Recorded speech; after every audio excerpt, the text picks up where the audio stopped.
Good boys. Sydney, welcome back. Welcome back. Thank you lads, thank you.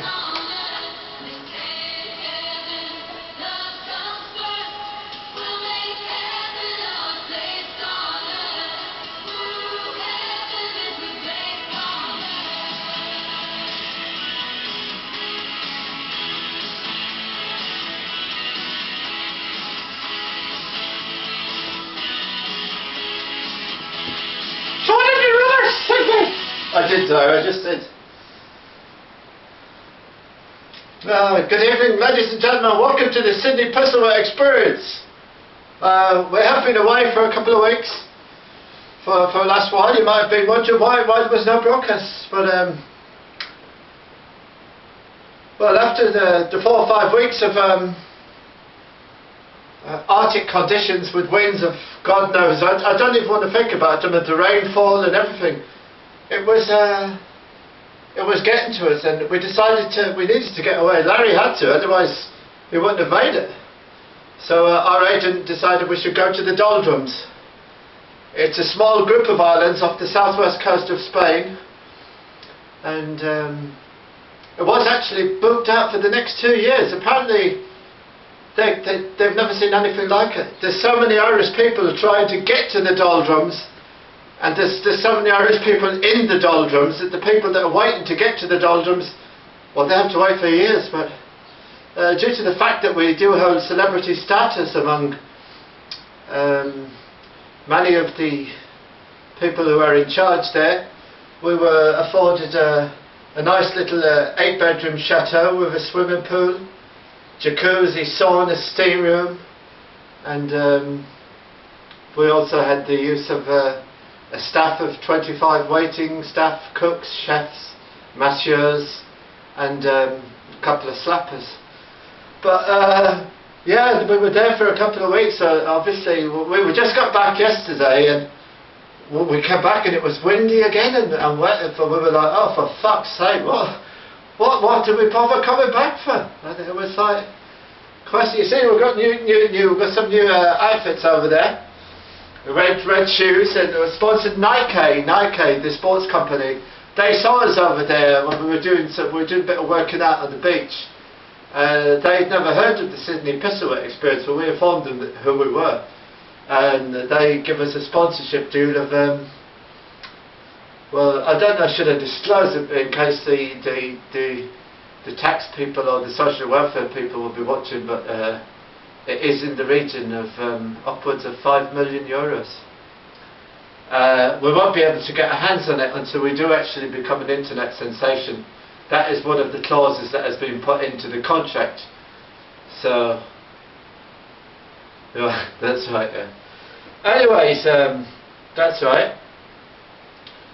Speaking of the social welfare, I went into them yesterday, and because I had decided we've been doing these videos on the YouTube, and somebody was telling me over at the doldrums about this back to work program, back to work enterprise allowance. You can get, if you want to set up your own business, you can get 2 years whatever help and assistance from the Department of Social Welfare. So I went over there, and I went in and I said good afternoon, because there's a little department now.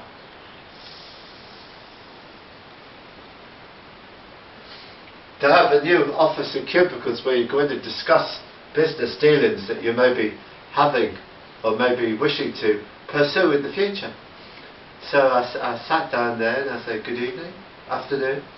She said hello, how may I help you?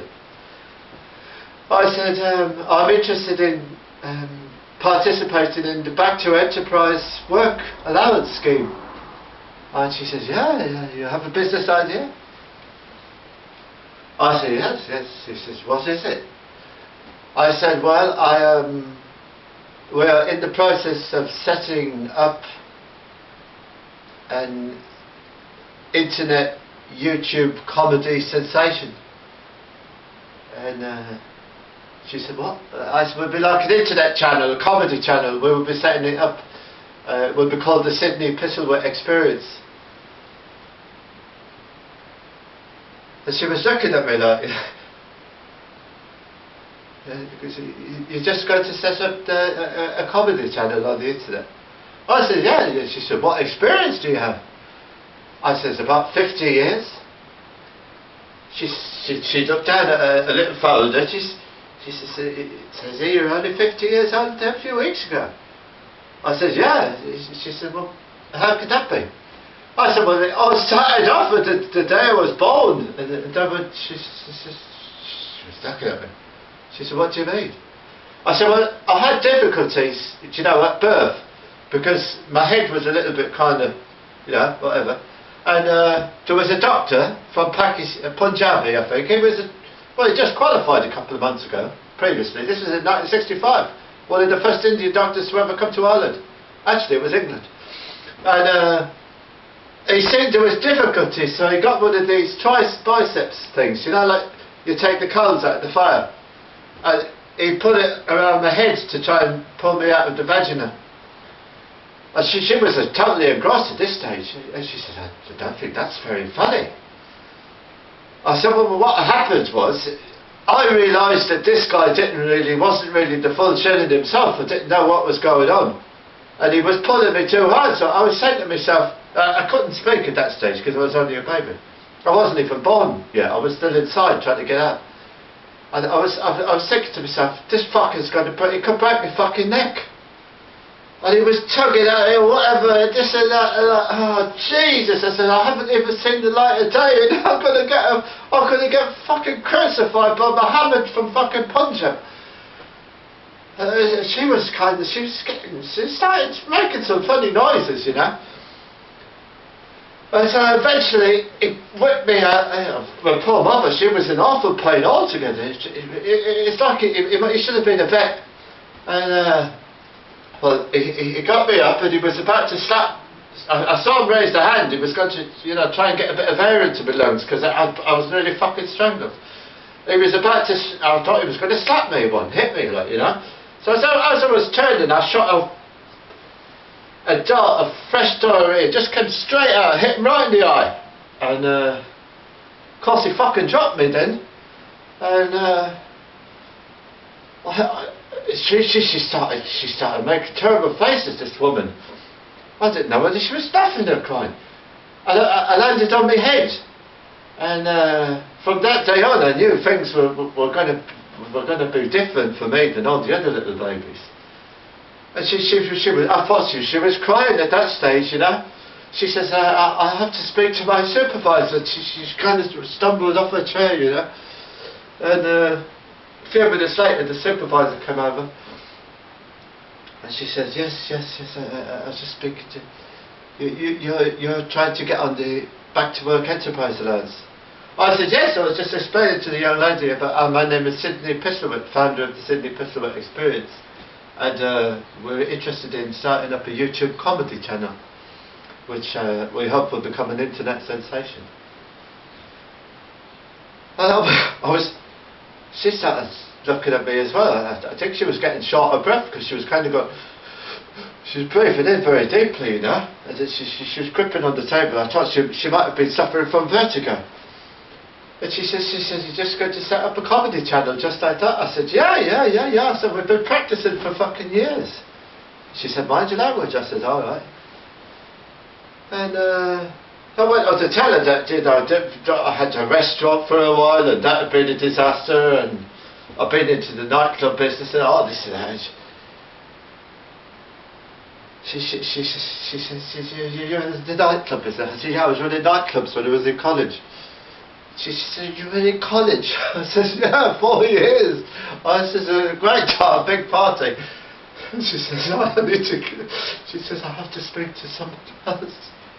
So she fucking fell off the chair at this stage, and I was like, Jesus Christ, what's wrong with them?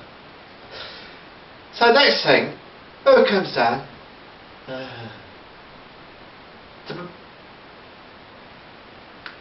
I said, hello? The gentleman, he said, my name is Bob, whatever. He says, I'm the manager of the social welfare office. And I'm just looking at your claim here. You want to set up an internet YouTube comedy sensation channel. I said, yes, my name is Sidney Pistlewick, founding member of the Sidney Pistlewick Experience. I think he had fucking pneumonia or something, because he started coughing and stuff, and he said, "Does this new piss-room experience?" I said, "Exactly." I said, "We've got videos on YouTube already." I said, "They're very popular." I said, "One of them, we've got over 200 views on it." I said, the numbers are rising. I said, "It's going up by about 50 to 20 views a week." I said, "In about 5,000 years, it would be fucking huge." He was looking at me. He said, "Was that a joke?" I said, that was one of the type of jokes we've been putting into the show." He says, "Oh," he says, who else is involved in this?" I said, "Well, there's my friend Larry." He said, "Larry who?" I said, "I'll let you speak to him." All right, my name's Larry. I'm an associate of Sydney Pistol. And as I was doing Larry, he was looking at me like, "Is Larry not a rude person?" I said, no. He is, but he's not here at the moment, so I'm speaking on his behalf. And he was like, well, I don't want to even say this kind of face he was making. I think he'd something wrong with his tooth as well, because he was like chewing on it, on his tooth. And he said, yes, we'll sort out your claim and your whatever. And he said, "May the force be with you." I said, "Excuse me?" He said, "Sorry, I don't know what I'm saying." He said, "I meant to say good luck." I said, "All right, thank you very much." And now, there was something else when we got to that was the thing with the welfare, yeah? Oh yeah, but you won't believe what's been happening in the technological department, right? I got a virus on the computer last night. The phone, the tethering on the phone, that's not working. The video editing software has broken down. It's like the whole of the problems, technological problems, have all centred on this house in the last couple of days. We don't know whether it's got to do with the global warming or not, but Larry is looking into it at the moment. And we would like to apologise deeply to all our fans out there that we haven't been around for a few weeks, but as we said, we are back and we are looking to the future, as you do. And unfortunately, as I said, the video editing software is not working, so we will just have to put this straight on YouTube as it is, raw, live, call it whatever you want. We're also thinking about going into the sausage business, making sausages, kind of special, super sausages. And but that's one of Larry's ideas. We will be bringing that to the welfare department next week. We believe they have someone that's in charge of sausage ideas, people that have ideas as regards sausages and bacon as well.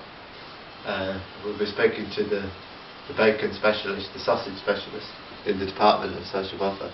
So that's it, folks, for this evening's episode. We'd like to thank you for being with us. Larry and the lads are out fishing. The sun is shining outside. The birdies are singing. The sea is just, well, it's absolutely fantastic this evening. It's just glorious. And we'll leave you with a small bit of music, the Waterboys. One of our favourite bands from the 80s. We were big fans of these when we were in college.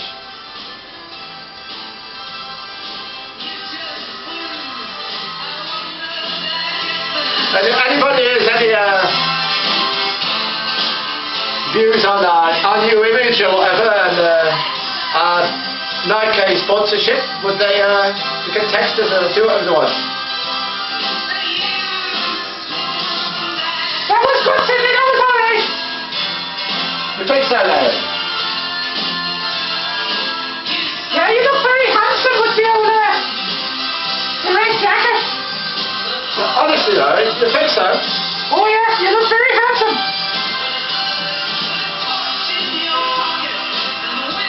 I was thinking of getting a blue one.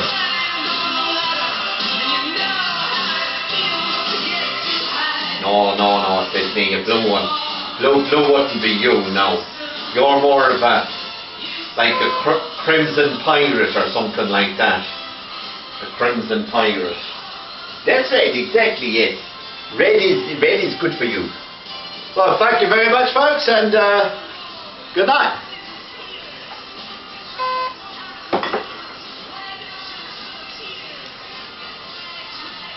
How many minutes, lads?